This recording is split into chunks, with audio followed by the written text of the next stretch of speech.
अगर मैं आपसे पूछूं कि इस यूनिवर्स में सबसे ज्यादा खतरनाक चीज कौन सी है, तो हमारे दिमाग में ब्लैक होल का नाम याद आता है, क्योंकि ब्लैक होल का ग्रेविटेशनल फोर्स लाइट को भी बेंड कर सकता है और 2 सेंटीमीटर के डायमीटर का ब्लैक होल हमारी पूरी अर्थ को खत्म कर सकता है। पर अगर मैं ये कहूँ इस यूनिवर्स में ब्लैक होल के बाद सबसे डेंस कहा जाने वाला न्यूट्रॉन स्टार ब्लैक होल से ज्यादा खतरनाक है, तो क्या आप मेरी बात मानेंगे? न्यूट्रॉन स्टार के कोर में एक चीज पाई जाती है जो हमें अपनी आंखों से नहीं दिखाई देती, पर वो चीज इस वीडियो के खत्म होने से पहले पूरी अर्थ को खत्म करने की ताकत रखती है। मैं बात कर रहा हूँ स्ट्रेंज मैटर की। पर अब ये स्ट्रेंज मैटर होता क्या है और कैसे ये हमारी जान का दुश्मन भी बन सकता है? न्यूट्रॉन स्टार एक बहुत ही बड़े सुपरमैसिव स्टार में सुपरनोवा होने पर बनते हैं। सुपरनोवा होने की वजह से स्टार की कोर अपनी ही ग्रेविटी की वजह से कोलैप्स हो जाती है, जिसकी वजह से उसके अंदर के पार्टिकल्स न्यूक्लियस से टकरा जाते हैं। अब मैं इसे आपको डिटेल में बताता हूँ। एक एटम के अंदर इलेक्ट्रॉन, प्रोटॉन और न्यूट्रॉन होते हैं। इलेक्ट्रॉन और प्रोटॉन एक दूसरे से टकराने के बाद न्यूट्रॉन में बदल जाते हैं। पर इसमें 2 केस होते हैं। पहले केस के अंदर अगर पार्टिकल्स ग्रेविटी के अगेंस्ट जीत जाते हैं तो वो एक न्यूट्रॉन स्टार बनता है, और अगर वो ग्रेविटी से हार जाते हैं तो एक ब्लैक होल बन जाता है। न्यूट्रॉन स्टार इतने ज्यादा डेंस होते हैं कि इनके सामने न्यूक्लियर फिजिक्स के रूल्स भी बदल जाते हैं।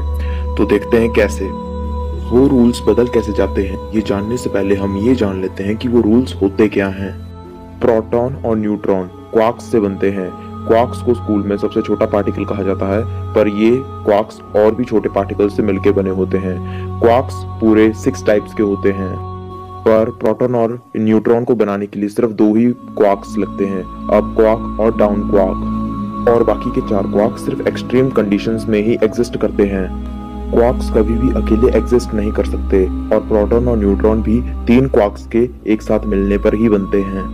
पर न्यूट्रॉन स्टार की पावरफुल ग्रेविटी की वजह से ये कंडीशंस बदल सकती हैं। पर न्यूट्रॉन स्टार की ग्रेविटी की वजह से क्वार्क्स एक दूसरे से बॉन्डेड नहीं रहते, और वो सारे एक दूसरे से मिलकर एक क्वार्क्स का पूरा पूल बना देते हैं। अभी ये पूरी तरीके से क्वार्क से बना होता है, इसलिए हम इसे क्वार्क मैटर कहते हैं, और उस क्वार्क मैटर से बने हुए स्टार्स को हम क्वार्क स्टार कहते हैं।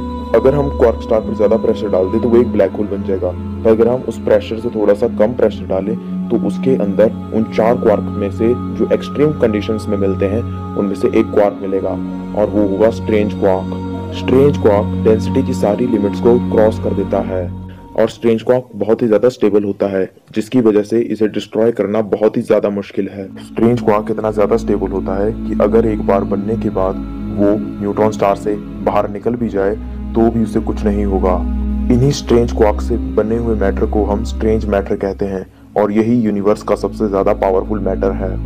ये स्ट्रेंज मैटर अगर हमारी अर्थ से टच भी हो जाए तो हमारी पूरी अर्थ और हमें भी स्ट्रेंज मैटर में कन्वर्ट कर देगा, क्योंकि इस यूनिवर्स में हर चीज स्टेबल होना चाहती है, और स्ट्रेंज मैटर से टकराने के बाद कोई भी चीज स्टेबल हो जाती है, जिसकी वजह से वो भी स्ट्रेंज मैटर में कन्वर्ट हो जाती है।